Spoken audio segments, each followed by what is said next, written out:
Cancer అనేది proliferation of abnormal cells అంటారనమాట. నార్మల్గా మనము చిన్నపిల్లలు పెద్దవాళ్ళు అవ్వడానికి సెల్స్ అనేవి డివైడ్ అయితేనే మనిషికి హైట్ వెయిట్ అని పెరుగుతూ ఉంటాయి అన్నమాట ఒక ఏజ్ వరకు. అది కంట్రోల్గా సెల్స్ ప్రొలిఫరేషన్ అయితే, కంట్రోల్గా సెల్స్ పెరిగితే ఎక్కడ కావాలో అక్కడే పెరిగితే అది నార్మల్ గ్రోత్ కింద లెక్కేస్తాం అనమాట. అబ్నార్మల్ గ్రోత్ అంటే ఏ సెల్స్ వేరే వేరే అంగాలు, లంగ్స్ అయి ఉండొచ్చు, అయితే స్టమక్లో అయి ఉండొచ్చు, వేరే వేరే అంగాలు ఎక్కడైతే అక్కడ అబ్నార్మల్ గ్రో అయితే అవి దాన్ని క్యాన్సర్ అంటారు అనమాట.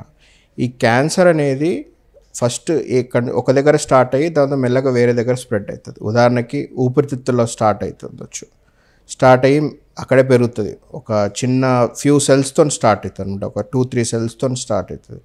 దాంతో సెల్స్ కాస్త డబుల్ అవుతాయి అనమాట. 2 సెల్స్ నుంచి 4 సెల్స్, 4 సెల్స్ నుంచి 8 సెల్స్, 8 సెల్స్ నుంచి 16 సెల్స్, అట్లా డబుల్ అవుతూ పెరుగుతూ వస్తాయి అన్నమాట. అండ్ ఒక సైజ్ వచ్చిన తర్వాత, కొద్దిగా సైజ్ వచ్చిన తర్వాత బ్లడ్ ద్వారా కానివ్వండి, ఇంకొక మార్గం ద్వారా అండి వేరే దగ్గర స్ప్రెడ్ అవుతుంటుంది. ఉదాహరణకి ఊపిరితిత్తుల క్యాన్సర్ ఎముకలకు కానివ్వండి, మెదడుకి కానివ్వండి, లేకపోతే లివర్కి కానివ్వండి స్ప్రెడ్ అవుతుంటుంది అన్నమాట.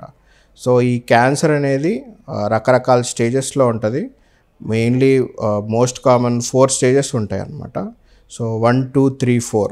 ఫస్ట్ స్టేజ్ అంటే ఎక్కడైతే తయారైందో క్యాన్సర్ అక్కడ చిన్న స్టేజ్లో ఉంది, మనకి ట్రీట్మెంట్తో పాటు అంటే సర్జరీ, కీమోథెరపీ, రేడియేషన్ ఇవన్నీ చేస్తే క్యూర్ అయ్యే అవకాశాలు ఎక్కువగా ఉంటాయి అన్నమాట. అదే స్టేజ్ పెరుగుతున్న కొద్దీ సైజు అండ్ స్ప్రెడ్ పెరుగుతుంది కాబట్టి కంప్లీట్గా క్యూర్ అయ్యే అవకాశాలు మెల్లమెల్లగా తగ్గుతూ వస్తుంటాయి.